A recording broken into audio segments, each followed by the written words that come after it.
Hello guys, नमस्कार। आशा करता हूँ कि आप सभी अच्छे होंगे और अपनी पढ़ाई को भी अच्छे तरीके से कर रहे होंगे। जैसा कि आप देख रहे हैं कि हम किरण के 89 प्लस एडिशन से टाइम एंड डिस्टेंस को डिस्कस कर रहे हैं। आइए फर्दर टाइप फिफ्थ से और क्या क्वेश्चन बन सकते हैं उनको डिस्कस करते हैं। क्वेश्चन नंबर 4 आपके स्क्रीन पर है। एक व्यक्ति अपनी यूजुअल स्पीड के 3/4 गुने से एक निश्चित दूरी को तय करे तो यूजुअल स्पीड के कंपैरिजन में 2 घंटे अधिक लगते हैं। जब व्यक्ति उसी दूरी को अपनी यूजुअल स्पीड से तय करे तो कितना समय लगेगा। इस क्वेश्चन को एकदम फिक्स पैटर्न पर फ्रेम किया गया है। किस तरीके से क्वेश्चन है आज हम इसका आपको डिटेल भी बताते हैं और शॉर्ट ट्रिक के माध्यम से किस तरीके से हम इसे विद इन सेकंड में करेंगे उस तरीके को भी बताते हैं। सबसे पहले इसका हम पैटर्न समझाते हैं आपको। क्वेश्चन में बोला गया है कि यूजुअल स्पीड के 3/4 गुने से ट्रेवल करता है तो 2 घंटे अधिक लगते हैं। तो इसका मतलब ये है कि पहले किसी डिस्टेंस को यूजुअल स्पीड से ट्रेवल किया गया होगा, तब जाके ये गुना होना और 2 घंटे अधिक लग रहे हैं, ऐसा बोला गया है। तो पहले फर्स्ट केस रहा होगा, उस फर्स्ट केस को हम कुछ एज्यूम करते हैं कि मान लो किसी डिस्टेंस को ट्रेवल किया गया होगा पहली बार, तो डी डिस्टेंस को हम मानते हैं, डी किलोमीटर दूरी को तय किया होगा। अब यूजुअल स्पीड भी नहीं दे रखी है, तो यूजुअल स्पीड इनिशियल स्पीड को हम मान लेते हैं x किलोमीटर प्रति घंटा। तो पहले एक्चुअल यूजुअल समय लग रहा होगा t आवर, ये पहला केस रहा होगा। जब जाके सेकंड केस में क्या बोला गया है कि यूजुअल स्पीड के 3/4 गुने से तय किया जाता है सेकंड केस में। तो वर्तमान में चाल कितनी हो जाएगी, x गुणा 3/4, ये वर्तमान में चाल होगी, सेकंड केस में ये चाल होगी और उसी डिस्टेंस को ट्रेवल किया जा रहा है। तो एक्चुअल जो टाइम था उसके कंपैरिजन में इनिशियल जो टाइम था उसके कंपैरिजन में 2 घंटे अधिक लग रहे हैं। तो ये इतने घंटे लग रहे हैं, t+2 घंटे लग रहे हैं। इस तरीके से दोनों सिचुएशन फ्रेम है। फर्स्ट सिचुएशन ये है और सेकंड सिचुएशन ये। हम देख रहे हैं कि दोनों केसों में डिस्टेंस बराबर है। पहली बार जिस डिस्टेंस को ट्रेवल किया गया है उसी डिस्टेंस को दूसरी बार ट्रेवल किया गया है। तो हम यहाँ पे क्या करेंगे, distance is equal to distance रख लेंगे। जब दोनों केसों में डिस्टेंस बराबर है तो distance is equal to distance रख लेंगे। डिस्टेंस फर्स्ट केस में क्या होगी, x इंटू टी, यही डिस्टेंस है। अच्छा, दूसरे केस में डिस्टेंस क्या होगी, ये स्पीड है और ये इस टाइम पे टाइम है। तो speed into time second case में यही डिस्टेंस देखने को मिलेगी, जिसे हम लिखेंगे x गुणा 3/4 और t+2। Distance equal to distance, x से x कैंसल आउट हो जाएगा, 4 का t के साथ मल्टीप्लाई होगा तो 4t और 3 का इस पूरे ब्रैकेट के साथ मल्टीप्लाई करेंगे तो 3t+2। इस 3t को लेफ्ट हैंड साइड में ले जाएंगे तो t इज इक्वल टू, यहाँ पे थोड़ा सा हमने मिक्स गलत किया है, 3 दूनी 6 होगा यहाँ पे। फिर फाइनली हमको देखने को मिलेगा 6r। t हमने क्या एज्यूम किया था, इनिशियल स्पीड x किलोमीटर प्रति घंटा थी, डिस्टेंस कितनी d किलोमीटर थी। तो उस समय पर एक्चुअल यूजुअल जो टाइम था वो t आवर्स था। t आवर्स का टाइम एक्चुअल आ चुका है 6 घंटे और इसी को हमको पूछा गया, यही आंसर का ऑप्शन देखने को मिलेगा हमें थर्ड। यही इस क्वेश्चन का पैटर्न है। आशा करता हूँ आपको ये अच्छी तरीके से समझ आया होगा। अब हम आपको बताते हैं शॉर्ट ट्रिक से किस तरीके से इस क्वेश्चन को करेंगे। मैं आपको बार बार कहता हूं, इस बात को एकदम अच्छे तरीके से समझ लीजिएगा कि हमारे पास 3 टर्म होती हैं, जिसमें से अगर हमारे पास 2 टर्म में से 2 टर्म नहीं दे रखे हैं तो इस बात को एकदम कंफर्म कर लीजिएगा कि ऑलवेज रेशियो क्रिएट होगा और कभी भी हम उन 2 टर्म को निकाल नहीं सकते जो नहीं दे रखे हैं। केवल उसी टर्म को हम निकाल सकते हैं जो टर्म हमें दे रखा है। हाँ, 3 टर्मों में से अगर 2 टर्म दे रखे हो तो हम तीसरे टर्म को निकाल सकते हैं और निकालते भी हैं। लेकिन जब भी आपको 3 टर्मों में से 3 टर्म कौन कौन से होते हैं, स्पीड होता है, डिस्टेंस होता है, टाइम होता है, उनमें से कभी भी 2 टर्म नहीं दे रखी हो तो ऑब्वियस है हमेशा रेशियो डेवलप होगा और उसी आंसर को हम निकाल सकते हैं जो हमें दे रखा है डाटा। हम यहाँ पे किसका डाटा दे रखा है, टाइम का डाटा दे रखा है। तो इनिशियल फाइनल पहले से कितना कम कितना ज्यादा हम घंटे को ही निकाल सकते हैं, कभी भी हम यहाँ पर स्पीड नहीं निकाल सकते हैं, कभी भी हम यहाँ पर डिस्टेंस नहीं निकाल सकते। Got that? अच्छा, किस तरीके से करेंगे इस क्वेश्चन को कि यहाँ पे बोला गया 3/4। अब किसका 3/4 करें, यूजुअल स्पीड तो दे नहीं रखी है, तो यूजुअल स्पीड नहीं दे रखी है तो जो डिनोमिनेटर हिस्सा होता है वही ओरिजिनल स्पीड होती है, और जो न्यूमिनेटर में जाके जो केस बनता है वो फाइनल स्पीड होती है। तो हम यहाँ पे स्पीड का रेशियो निकाल सकते हैं, एस आई और एस एफ हमको दे रखा है 4:3, और डिस्टेंस डिस्टेंस दोनों केसों में बराबर है, डिस्टेंस डिस्टेंस दोनों केसों में बराबर है, तो speed equal to distance upon time होता है, और डिस्टेंस फिक्स है तो स्पीड और टाइम के बीच में इनवर्सली का रिलेशन बनता है। स्पीड का जो रेशियो होगा टाइम का, अगर हम प्राप्त करना चाहते हैं तो स्पीड का रेशियो को उल्टा कर दीजिए, टाइम का रेशियो प्राप्त हो जाएगा। तो यहाँ पे अगर हम टाइम का रेशियो निकालें तो TF हमको देखने को मिलेगा 3:4।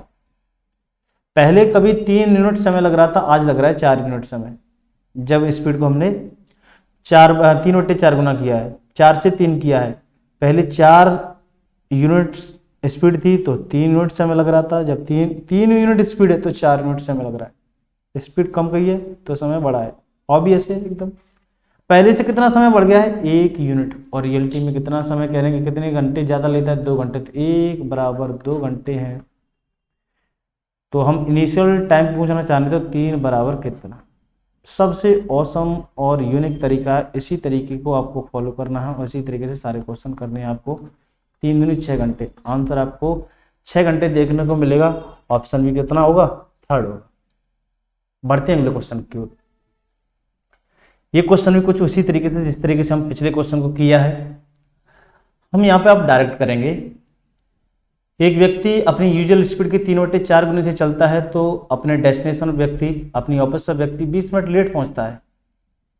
यदि व्यक्ति अपनी यूजुअल टाइम को बताइए ऑफिस पहुंचने में, और यूजुअल टाइम कब होगा, जब अपनी यूजुअल स्पीड से चलेगा, अपनी वास्तविक स्पीड से चलेगा। क्वेश्चन बिल्कुल पिछले जैसा ही क्वेश्चन है। क्या करेंगे, स्पीड SI और SF, इनिशियल डाटा 4 है, फाइनल कितना हो गया, T हो गया, डिस्टेंस फिक्स है, तो टाइम का रेशियो कितना मिलेगा, TITF 3:4 मिलेगा। पहले के कंपैरिजन में आज कितना समय ज़्यादा ले रहे हैं, 1 यूनिट ज़्यादा ले रहे हैं, और रियलिटी में कितना कहा गया, 20 मिनट ज़्यादा ले रहे हैं, तो 1 बराबर 20 मिनट है। तो इनिशियल टाइम पूछा गया, यूजुअल टाइम पूछा गया है, तो 3 बराबर कितना, तो 20 जो था उसका डिवाइड, जो चाहिए उसका मल्टीप्लाई, 20 × 60 मिनट, आंसर देखने को मिलेगा, ऑप्शन देखने को मिलेगा 2nd।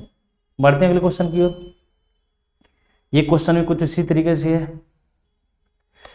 एक व्यक्ति है अपनी यूजुअल स्पीड की 3/4 गुने से जब ट्रेवल करता है तो एक सही है, 1/2 यानी 1.5 घंटे लेट पहुंचता है। तो व्यक्ति अपनी यूजुअल स्पीड से चले तो इससे समान दूरी को कितने समय में तय करेगा। यूजुअल टाइम क्या होगा इस समान दूरी को तय करने में, और यूजुअल टाइम कब निकालना होता है, जब यूजुअल स्पीड से ट्रेवल किया गया होगा। ठीक है, दोनों आपको लैंग्वेज दे हो सकती हैं। या तो आपको बोला जा सकता है कि यूजुअल स्पीड से कितना टाइम लगेगा इस दूरी को तय करने में, या डायरेक्ट कह सकता है कि यूजुअल टाइम कितना इस दूरी को तय करने में। तो उसी तरीके से इस क्वेश्चन को करेंगे।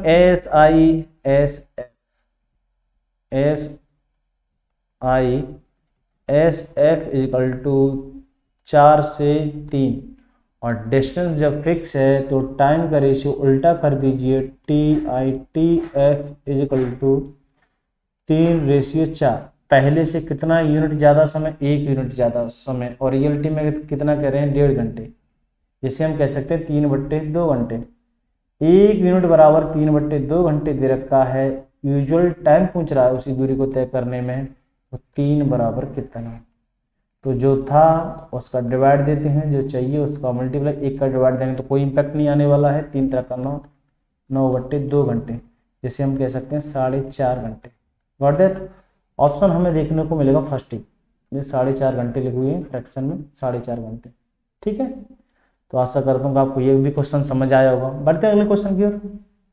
ये भी क्वेश्चन कुछ इसी तरीके से, इस क्वेश्चन को भी हम विदिन सेकंड में कर सकते हैं।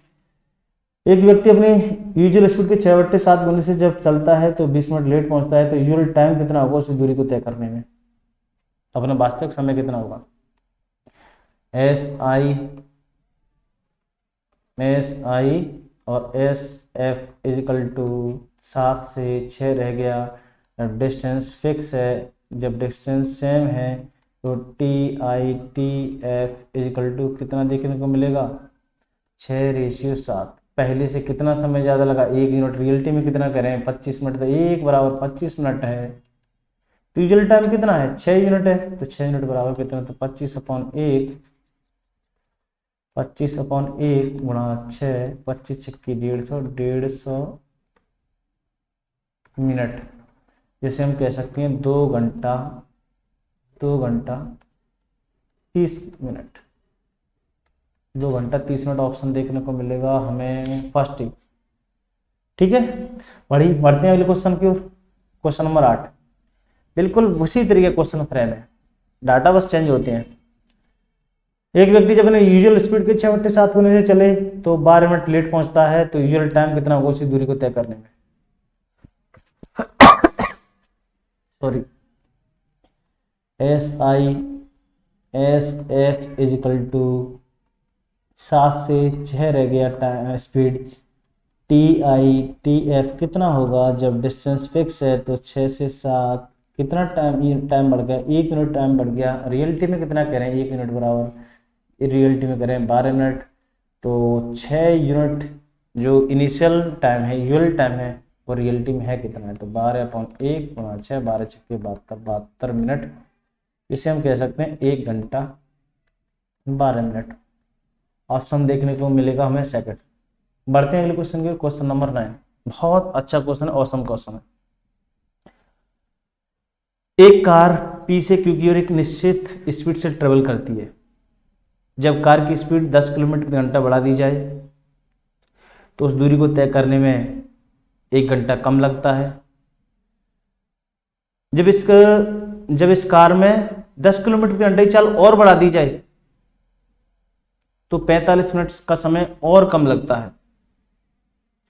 तो P से Q के बीच की दूरी क्या है? और दैट इस क्वेश्चन को डिटेल में किया जाएगा तो बहुत ज़्यादा टाइम कंज्यूम होगा। डिटेल से हम किसी एक नेक्स्ट लेक्चर में डिस्कस करेंगे। डायरेक्ट बताते हैं इस क्वेश्चन को डायरेक्ट किस तरीके से कर सकते हैं। यहाँ पर x और t ये रही होंगी अपनी इनिशियल स्पीड और इनिशियल टाइम। Got that? अच्छा, जो कम करता है ज़्यादा करता है उस स्पीड को हम नीचे रखेंगे x के, और जो समय कम ज़्यादा हो रहा है उस टाइम को रखेंगे हम t के नीचे। 10 किलोमीटर प्रति घंटा स्पीड बढ़ाई है, तो 10 किलोमीटर प्रति घंटा स्पीड बढ़ाई तो कितना समय कम लिया है 60 मिनट। ठीक है, फिर सेकंड केस क्या हुआ है कि 10 किलोमीटर प्रति घंटा और फर्दर इंक्रीज कर दी जाती है, यानी 20 किलोमीटर प्रति घंटा स्पीड कर दी जाती है।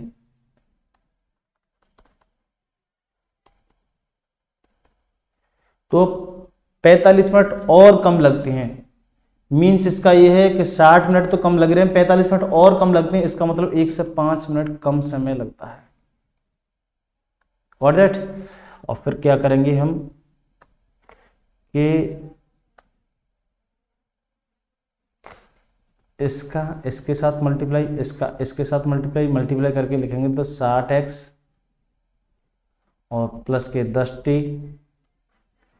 इजिकल टू 10 छक्के माइनस उधर जाओगे तो उधर जाकर हो जाएगा 600। फिर मल्टीप्लाई करेंगे कुछ इस तरीके से और इस तरीके से। ये कितना होगा माइनस के 105x और ये कितना होगा प्लस के 20t is equal to 105 into 20 210 2100 final देखने को मिलेगा 2100। Got that? अब इसको कुछ इस तरीके से फ्रेम कीजिएगा कि एक जो वेरिएबल है वो कैंसल आउट हो जाए और एक रहेगा तो उसकी वैल्यू हम निकाल पाएंगे आसानी से। तो ऐसा करने के लिए हम इस टी को कैंसिल करने की कोशिश करते हैं। तो टी में हम मल्टीप्लाई करने के लिए दो, इसे 20t है ऊपर, अगर 20t बन जाएगा तो कैंसल आउट हो जाएगा आसानी से। तो उसको 10t को 20t बनाने के लिए 2 का मल्टीप्लाई कर दीजिए। 120x प्लस के 20t इजिकल टू 1200। इधर देखने को मिलेगा 105x, जो डाटा है वही डाटा 80 रखेंगे, जो कितना हो जाएगा 2100 plus minus minus plus 20t से minus 20t cancel out completely. अब यहाँ पर 105 हो गया, ऊपर कितना माइनस के 120 है तो कितना देखने को माइनस के 15x देखने को मिलेगा। और इधर कितना देखने को मिलेगा, अगर माइनस से 2100 में से अगर हम 1200 सब्ट्रैक्ट करेंगे प्लस के तो माइनस के 900 देखने को मिलेगा। और जब इस माइनस माइनस को अगर हम देखें तो कैंसिल आउट कर सकते हैं, तो 15x इक्वल टू हम 900 कह सकते हैं। 15 छक्के 90, x की वैल्यू हमें देखने को मिली 60 किलोमीटर प्रति घंटा। ये ओरिजिनल स्पीड है, इनिशियल स्पीड है x किलोमीटर प्रति घंटा। Got that. अब हम टाइम को भी फाइंड आउट करते हैं। टाइम को आप या तो इस इक्वेशन में पुटअप कर सकते हैं या आप इस इक्वेशन में पुटअप कर सकते हैं। कोई सी भी इक्वेशन पुटअप करके हम टी की वैल्यू निकालते हैं। जब हमारे पास इनिशियल स्पीड और इनिशियल टाइम दोनों होंगे तो उससे आसानी से हम डिस्टेंस फाइंड आउट कर सकते हैं। डिस्टेंस ये पूछी गई है, पी और क्यू के बीच की दूरी। हम क्या करते हैं, ऊपर वाली इक्वेशन रखते हैं जो क्या दे रखी थी, 60x प्लस के 10t इक्वल टू 600। और जब x की वैल्यू हम कितनी रखेंगे, 60 रखेंगे तो ये कितना देखने को मिलेगा, ये देखने को मिलेगा हमें 3600 माइनस के, और 3600 प्लस के 10t इक्वल टू 600। उधर जाए कितना हो जाएगा, 3606 कितना हो जाएगा 4200। तो 10t इक्वल टू 4200 प्लस के 10 से 4200 का एक शून्य कटेगा, t इक्वल टू हमें देखने को मिलेगा 420 मिनट। ये डाटा स्पीड किलोमीटर प्रति घंटे में होगी और ये डाटा किस में है, सारा मिनट में है। तो स्पीड और टाइम हमें कितना में देखने को मिलेगा, 420 मिनट। अगर 420 मिनट को अगर आवर में हम चेंज करें तो हमें देखने को मिलेगा t equal to 420/60, 0 cancel out, और ये 42 6 से 7 बार कटेगा तो 7 आवर हमें टाइम देखने को मिलेगा। एक्चुअल टाइम कितना था, 7 आवर। अब आसानी से हम distance equal to speed into time लिख सकते हैं। 60 गुणा 7, 7 6 के 42, 420 किलोमीटर की दूरी देखने को मिलेगी। ऑप्शन देखने को मिलेगा हमें सेकंड। बढ़ते हैं अगले क्वेश्चन की ओर। Question number 10। एक कार है जो 7 लगातार 7 किलोमीटर की दूरियों को 10 किलोमीटर प्रति घंटा, 20 किलोमीटर प्रति घंटा, 30 किलोमीटर प्रति घंटा और 60 किलोमीटर प्रति घंटे की चाल से तय करती है, तो एवरेज स्पीड क्या है। एक कार है 7 किलोमीटर के लगातार 4 टुकड़े मिलते हैं, उनको तय करती है 10, 20, 30 और 60 किलोमीटर प्रति घंटे की चाल से, तो स्पीड क्या है। यहाँ पर क्वेश्चन कुछ इस तरीके से फ्रेम है कि 4 टुकड़े हैं 7 किलोमीटर के, 7 किलोमीटर के, 7 किलोमीटर के और 7 किलोमीटर। इसको तय किया गया 10 किलोमीटर प्रति घंटे की चाल से, और इसको ट्रेवल किया गया है नेक्स्ट टुकड़े को 20 किलोमीटर प्रति घंटे की चाल से, और नेक्स्ट टुकड़े को तय किया गया है 30 किलोमीटर प्रति घंटे की चाल से, और लास्ट 7 किलोमीटर के टुकड़े को तय किया गया है 60 किलोमीटर प्रति घंटे। जब डिस्टेंस बराबर बराबर हैं तो कुछ नहीं देखिएगा, जब डिस्टेंस बराबर हैं तो कोई दिक्कत नहीं है, हमें केवल और केवल स्पीड के माध्यम से एक नई डिस्टेंस एज्यूम कर लेनी है, और जो हमारे पास डिस्टेंस दे रखी है उस डिस्टेंस को मारना, एकदम इग्नोर करना है, उससे कोई लेना देना नहीं है। अब ये लेना देना इसलिए नहीं है क्योंकि जो हम डिस्टेंस देख रहे हैं उसके माध्यम से अगर हम निकालेंगे तो हमें जो देखने को मिलेंगे टर्म, जो वैल्यू देखने को मिलेंगी वो फ्रैक्शन में देखने को मिलेंगे, और फ्रैक्शन से परेशानी बढ़ती है ना कि घटती है। एक ऐसी डिस्टेंस एज्यूम करते हैं जिससे कोई फ्रैक्शन ना मिले। ऐसे क्वेश्चन मैंने बहुत कराए हैं अपने, जो भी हम बेसिक से कॉन्सेप्ट डिस्कस कर रहे हैं, एक अलग प्लेलिस्ट बनी है टाइम डिस्टेंस की, उसमें इस तरह के क्वेश्चन बहुत कराए हैं हमने। कुछ नहीं करना है, जो भी डिस्टेंस जो भी स्पीड दे रखी है उसके माध्यम से हम एक नई डिस्टेंस एज्यूम करते हैं। तो 10, 20, 30 और 60 के माध्यम से 60 किलोमीटर का एक हमारे पास नया टुकड़ा आ चुका है। 60 किलोमीटर के टुकड़े को अगर 10 किलोमीटर प्रति घंटे चाल से तय किया जाए तो 6 घंटे, और यहाँ पे कितने लगेंगे 3 घंटे, और यहाँ पे कितने लगेंगे 2 घंटे, और यहाँ पे कितना लगेगा 1 घंटा। हम जानते हैं अच्छी तरीके से एवरेज स्पीड इक्वल टू होता है total distance upon total time. Total distance कितनी होगी, ये तो एक टुकड़ा मिला है 60 किलोमीटर के, ऐसे 4 टुकड़े हैं, इनको हमने बिल्कुल इग्नोर किया है, कोई डिस्टेंस नहीं इस तरीके की, एक नई डिस्टेंस हमने एज्यूम की है 60 की। ऐसे कितनी डिस्टेंस है, 4 डिस्टेंस है, 4 गुणा 60, और इन सभी 60 किलोमीटर की डिस्टेंस को तय करने में इतना सारा टाइम लग रहा है।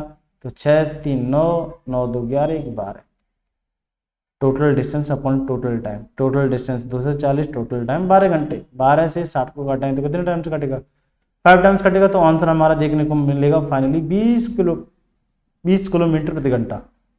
ऑप्शन देखने को मिलेगा हमें सेकंड। आशा करता हूँ कि आपको सभी क्वेश्चन अच्छी तरीके से समझ आए होंगे। नेक्स्ट मिलते हैं अगले लेक्चर में, जब तक के लिए बाय बाय, टेक केयर, धन्यवाद।